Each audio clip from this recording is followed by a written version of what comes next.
You think you've got a money problem. You don't. You've got a psychology problem. And until you fix what's broken in your head, you'll stay exactly where you are. Broke, frustrated, and wondering why everyone else seems to figure out, but not you. Now, here's the brutal truth. Your relationship with money was programmed into you before you were old enough to even realize it. And that programming is keeping you trapped. Now, I'm going to show you 3 psychological patterns that are keeping men poor. Prove to you that your scarcity mindset isn't your fault, but it is your responsibility. And by the end, you're going to have a choice. You either stay comfortable in the excuses or rewire your brain and take what is yours. Now, if you're new here, my name's Imtiaz. I work with men who are done being invisible. Men sick of watching less capable guys get everything that they ever wanted. Men who are sick of being stuck. In the last video, we broke down how the system is rigged against you. And today, we're going internal. The system can only trap you if you let it. Right now, your own psychology is doing more damage than any external force ever could. This isn't soft self-help. This is surgical. This is tactical. We're cutting out the beliefs that are killing your potential. If you're ready, let's go. Now, before we do get into it, I want you to check out the resources below. And if you want to join the community, follow the instructions, DM me the keyword to my Instagram, and I'll add you to the list. So let's talk you through the brokey then. I think Andrew Tate coined that term, brokey, but it's an actual thing. It's a psychological thing, okay? And there's 3 areas. So the first area is survival gambling. Now, there was a study done on a poor neighborhood in America where they looked at how much the typical person in that area spent on lottery tickets over the year, and it was around about $400. Now, the crazy thing is, in a time of emergency, say if somebody's car broke down or they had to pay for healthcare as they do in America, they didn't have a fund. They couldn't afford it. Now, that seems completely ludicrous and crazy, right? But there is some logic. Now, these people believed, and their mindset was that the only way that they are going to make it, have the things and the experiences that they want from life, the only way to get there was through gambling, not through earning. They had limited thinking around money and how to get it. And you guys are probably sitting there thinking, that's not me. I don't spend money on lottery tickets or gambling. But you do. Crypto? What drives crypto markets? Do you know? Do you actually know? Probably not. Trading.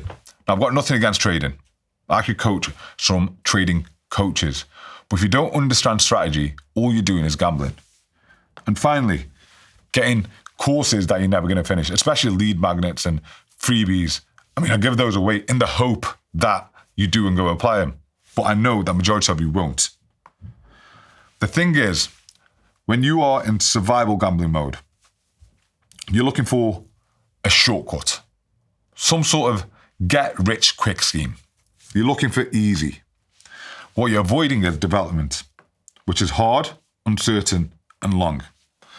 Nobody, and I mean nobody, has ever got rich quick and it lasted, ever. You've heard those stories where people have actually won the lottery and within 6 months, they're back to square one. So that is area number 1, survival gambling. Area number 2 on the brokey then is luck delusion. This is where your ego absolutely fucks you up, okay? When you win, you underplay the role of luck. I had a gym owner, well, like ex-gym owner now, at my last workshop. Now, this guy did very well when he opened his gym initially, a good 5 or 6 years ago. And he believed that he had it figured out. He thought he was the fucking man. He didn't understand that the conditions, the market conditions at the time were actually favorable. There was an element of luck. Also, when you lose, you overestimate luck. When you're having a bad month or a bad quarter, what do you tell yourself? The market's quiet, it's saturated, people just aren't buying now. You actually overestimate luck and underplay the fact that you just aren't skilled enough. And what happens is you refuse to learn from your losses because you think you're a G. Apparently you're a marketing genius or a sales genius, right? You refuse to acknowledge the luck in your wins. And this is you protecting your ego. And it is the exact thing that is killing your growth. Now, every single successful person that I know had a key attribute, and that is humility. They know that luck has played a role in their success, and they also know they don't have it all figured out. And that humility creates space for growth. Until you show humility, until you understand you do not know it all, you cannot grow.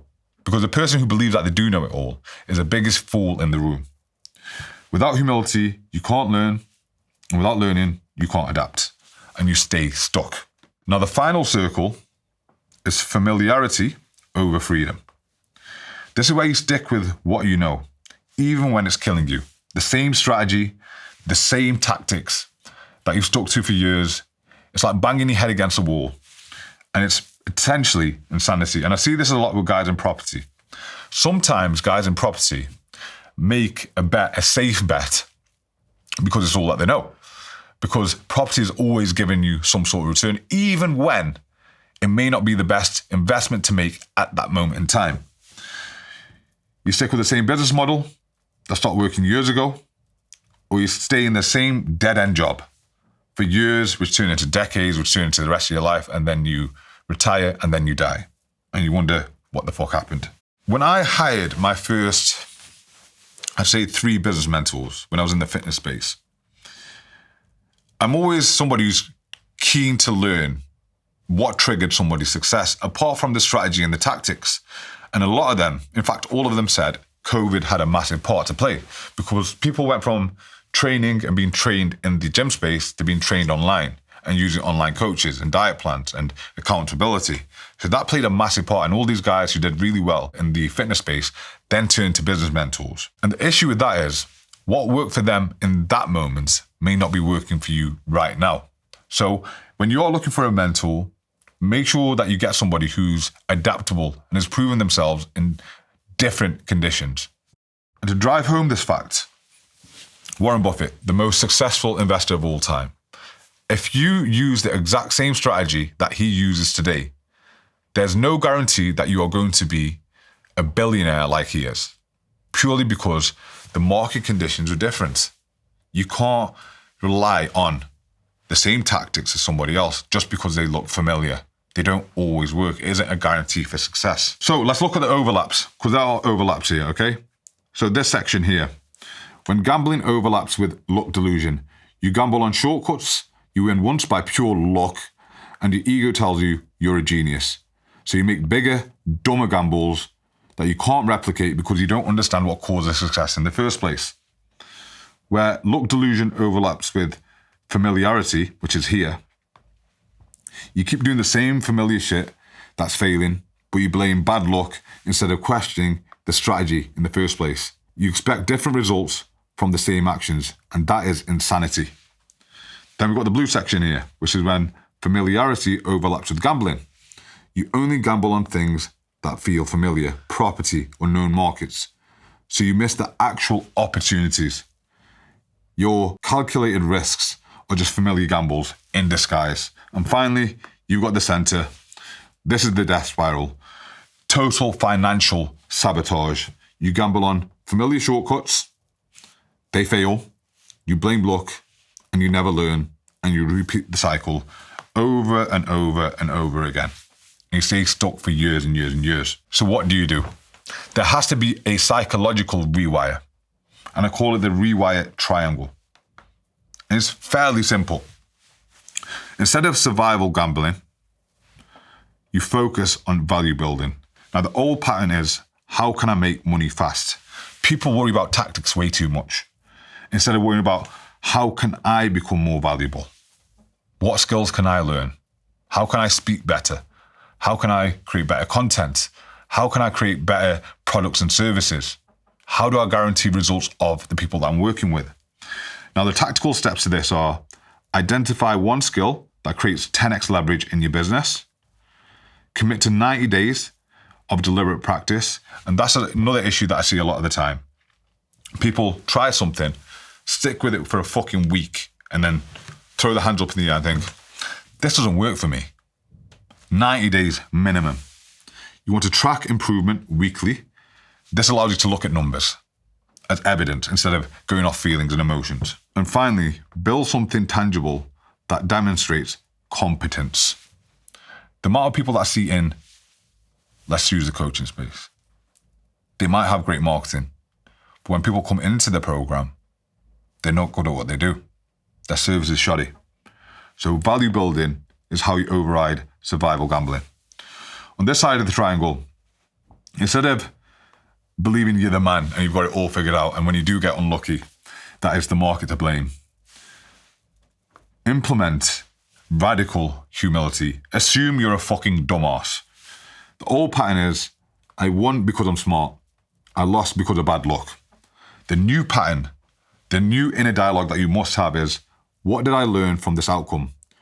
And what role did luck play? Because it leaves a door open for growth. The tactical steps are, after every win, ask, was it luck or was it skill? Look at things objectively. After every loss, ask, what have I controlled and what couldn't I control in that moment or process? Journal 3 lessons from every significant outcome, so you have a record to go off, and seek brutal feedback from people who will tell you the truth. That's me.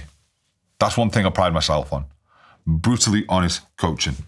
And finally, we have to remove familiarity. Be willing to lean into uncertainty and things that we don't know. Leaving the door open for new strategies. So strategic adaptation. The old pattern is, this is what I know, so I just keep doing it. The new pattern must be, what does the current environment demand? Can I adapt? This is why I'm creating YouTube. I spoke to Dylan, who was in here before. And in today's age, where there are more people on social media selling services and goods, where it's hyper competitive, where you are literally fighting for ad spend, whoever's got the deepest pockets is winning. How do you adapt to that? The way that I'm adapting to that is educating you on a deeper level, creating a deeper connection so you understand my mission. That's the leverage I'm using. If I was continuing to use the old methods, in a year's time, I'd probably be out of business, or my business wouldn't be growing. I wouldn't be making the impact that I want to make. So I've gone down the route of YouTube, giving you access to my email list, making sure that I'm educating you on a deeper level so I'm remembered. So when the time does come and you want to get your shit together, I'm the first person that you think of. That's the play. That's how I'm going to impact you guys on a deeper level. Now, the tactical steps are quarterly strategy audit. Figure out if what was working 6 months ago is still working now. I had a client leave a couple of weeks ago now, and he was a new client. He's had some success over a 6-month period. We took him from £1,250 a month to just over 7K a month in a very short period of time. And he was like, "Empty, I don't think I need you anymore. I've got this sussed." Okay, that's absolutely fine. I'm not going to argue with anybody who wants to leave. I'm not here to twist anyone's arm. However, because this person is new to the market, because they are literally in their first year of business, they haven't seen the cycles yet. And I know they'll be back. And if you're watching this, I'll catch you soon. The next thing you want to do is identify one business model or strategy that is trending, not what you prefer, i.e., like I mentioned, the YouTube strategy that I'm using at the moment. You want to learn it, even if it's uncomfortable, especially if it's uncomfortable. Me having to travel to a studio like this to create YouTube is long. It takes a whole day for me, but I know I have to do it. And to be honest with you, I'm enjoying it. This is like my 3rd round of series, and I am really enjoying it because I enjoy teaching. And as an entrepreneur, I think the main thing you want to do is create, not worry about where your next sale's coming from. If you're good at what you do and you're showing competence, the sales are going to come anyway. And finally, test new approaches in parallel with familiar approaches that you used before. Test against what's worked before. If you find a better way, great. That's how you become adaptable. Now, knowledge is great, but implementation is even better. And this is how you're going to implement it. Over the next 2 weeks, you're going to run this. You're going to identify where you're actually gambling versus where you're building value. The next thing you can do is list your last 5 wins and losses and analyze, was it luck or was it skill? And you need to be honest with yourself here. Finally, assess which strategies you're clinging on to that no longer work. So that is week 1 to week 2. Week 3 and week 4, Choose one skill to develop over 90 days. And like I said, don't try for a week and fuck off and claim that it doesn't work for you. You just haven't put in the work. Next, start post-outcome journaling. Once you've had an outcome, whether it's negative or positive, whether you won or you lost, journal, write about it. That way it allows you to articulate and understand what led to that win or loss. And finally, research one emerging strategy in your market. This is going to allow you to pivot and adapt. The next phase, month 2 to month 3. You're going to take daily, deliberate practice on your chosen skill. You're going to review weekly. You're going to figure out what's worked, what was luck, and what do you actually control out of the two. And finally, test a new strategy in parallel with your current approach. What I'm going to do, I'm going to leave a workbook with this below, so check that out in the description. And finally, month 4, measure skill improvement. Have you got better? Don't go off feelings, go off numbers. So objective metrics. Review your journal for patterns in your decision making and compare results. Old approach versus your new approach and your new strategy. You've got to remember, this is not a quick fix. It is not a quick fix. This is a rewire. It's a rewire of the way that you think about your business, about your life, about your career. This is about unlocking and shutting the door on those patterns that are ingrained in you from a young age. So you've got a choice. You can keep doing this shit, what you're already doing. That's keeping you stuck. Keep thinking the way that you're already thinking. Going with gambling, being deluded about how good you are, and choosing familiar approaches. Or you can start to develop yourself. Build value. Show radical humility and use strategic adaptation to get you to where you want to be. So look, bro, if you're watching this and you're thinking, I need help fixing my mindset around money, you're probably right. So what I want you to do is check out the description, join the email list, DM me the keyword in the description, and I'll fire over some free resources to help you out. I'll catch you on the next one.